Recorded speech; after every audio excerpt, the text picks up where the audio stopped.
Hello.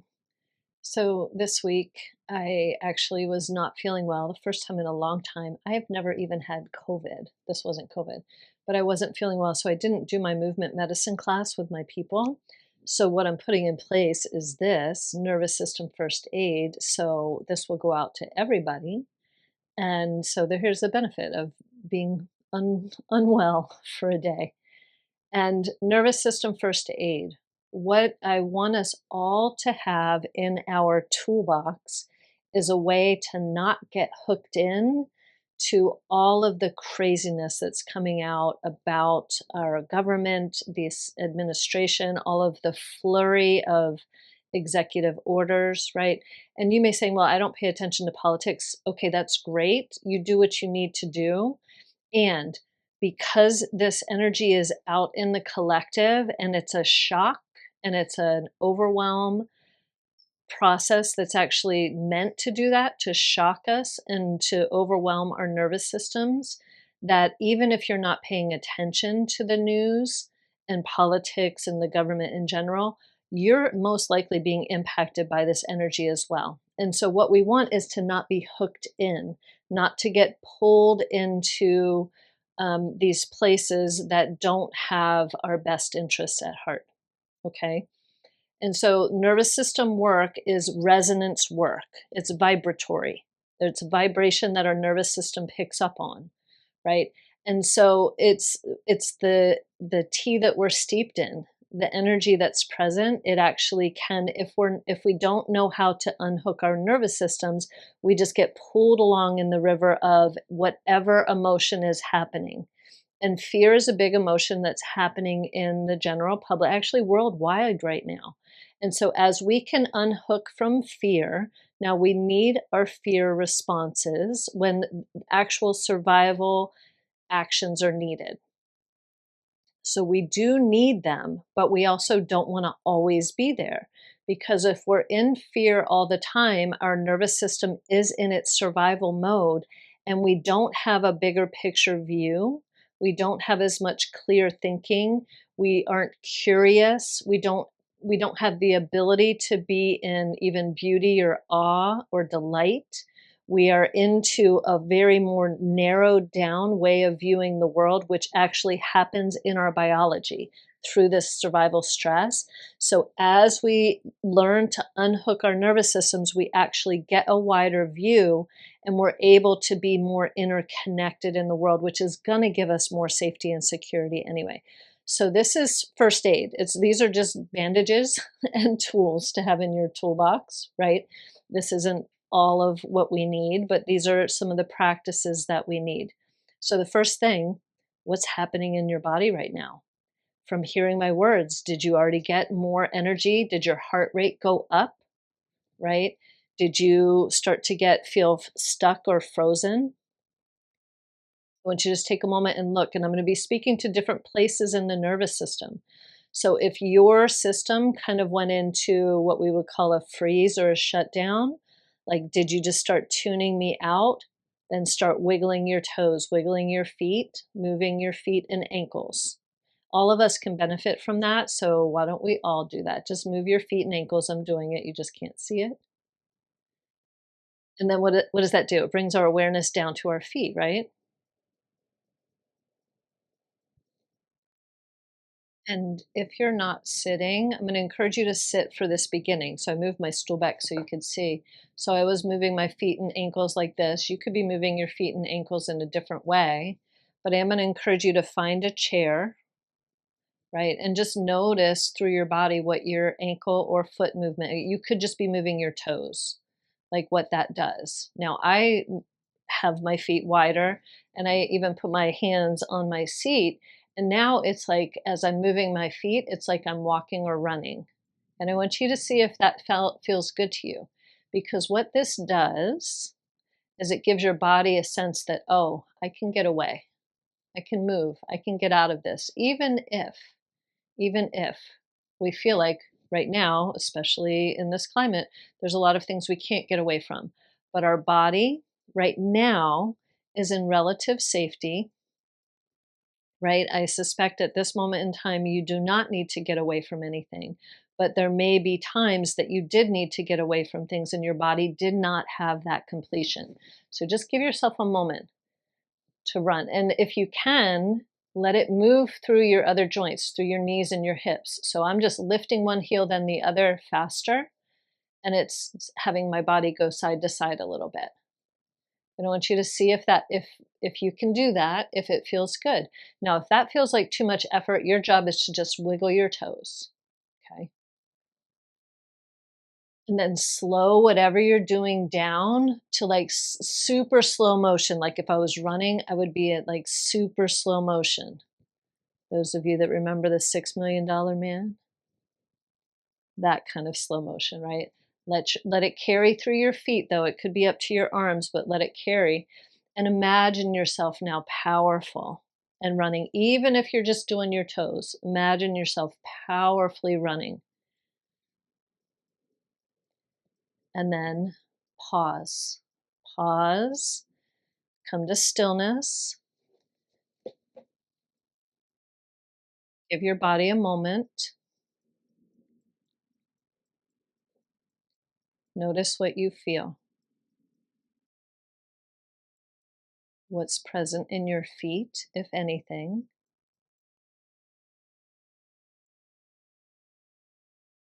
Do you feel any energy moving down? Like, do you feel things settling down? Do you feel like you're getting a little bit heavier? What's your heart rate doing? Is it faster or slower than you're used to?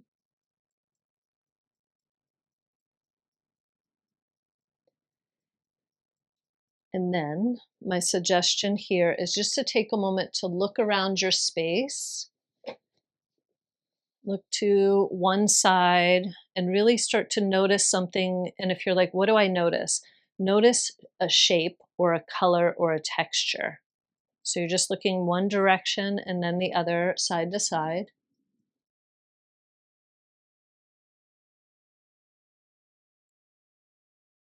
And just give yourself a moment for that. Notice if you get any deep inhales or swallows or yawns. And then if it works for you, just take a moment to look up and down. Just notice something, a texture, a color, or a shape. We have to slow it down so what we're noticing in our eyes registers in our brain but also in our body. So that's a big piece of the slowing down. And then I want you to look for your doors and windows. So just take a moment to look at all your doors and your windows. These are your exits. And if they're behind you, take a moment to turn. Mine are just on the sides and all across the front. And then I have my door over here. And notice what happens as you see these exits, as you literally register. There's a window, there's a door. You don't even have to think these are my exits. We know these are our exits.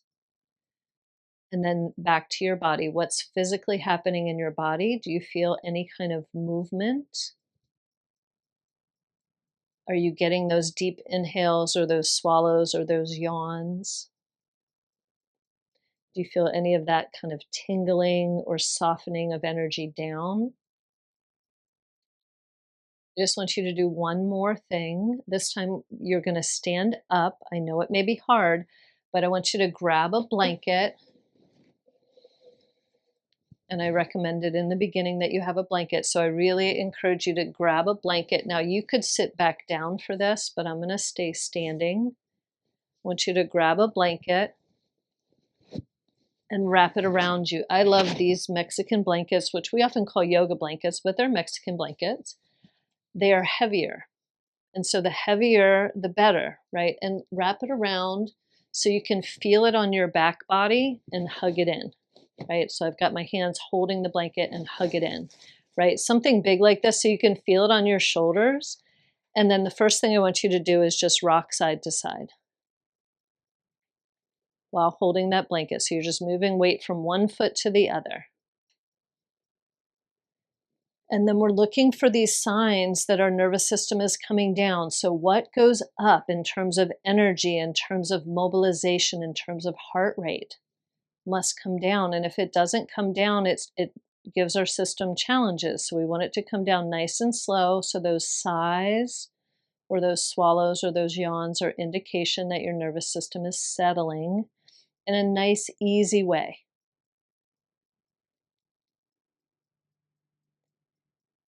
And then just go to one side of your room. And I want you to just slowly walk. And so it's like it's heel to toe, which is how we walk anyway. But just slowly walk so you feel your foot move across the ground. Just like 4 or 5 steps, 6 if you want it even. And then notice what's happening in your system. Do you have any perspiration on your feet? You don't have to be barefoot like I am, but do your feet feel like they have a little dampness on them? Do you have warmth in your feet? Do you feel the ground? Can you really register where you're standing on the earth?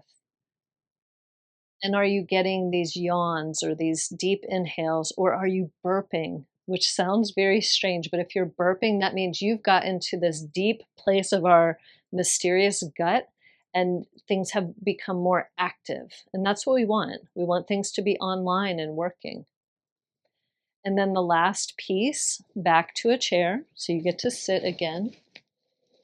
You can keep your feet on the floor. You can have your feet flat on the floor or not, but keep your blanket around you and then just bring one hand to your heart area, one hand to your belly area, and just feel the warmth or coolness of your own hands. Notice what your body does as you recognize these things. So these sensations, these body felt sense experiences, they are the sensations, which is the language of our body. And then just see if your hands want to go anywhere else. I often like to hold my face, but it doesn't work really well with this blanket in this chair. And then it's going to look backwards to you, but you take your right hand and you bring it to the left side of your ribs. So you're holding your heart area, and this blanket could be wrapped around really tight or not.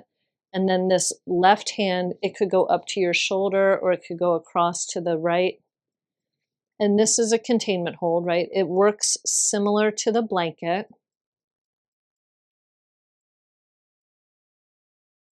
And so we've got the double containment. I want you to just feel where you're holding your own body. Feel that connection, that support, and you name it for you. What does it feel like? If it works for you, you can rock side to side or front to back.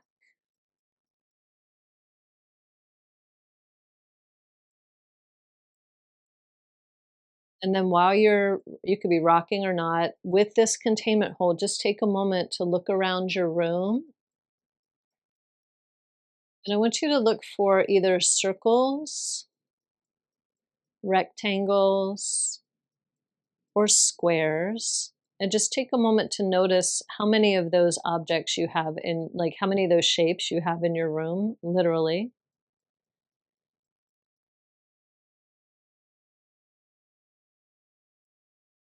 I mean, you might have a lot, so you don't have to count forever. I mean, and don't even count. You're just noting. You're noting. And you don't have to look for shapes. That's just one way to stay, to have our fast moving, smart brains slow down to notice something. Another thing you could do is look for the textures or colors that really please you, that really make you feel good.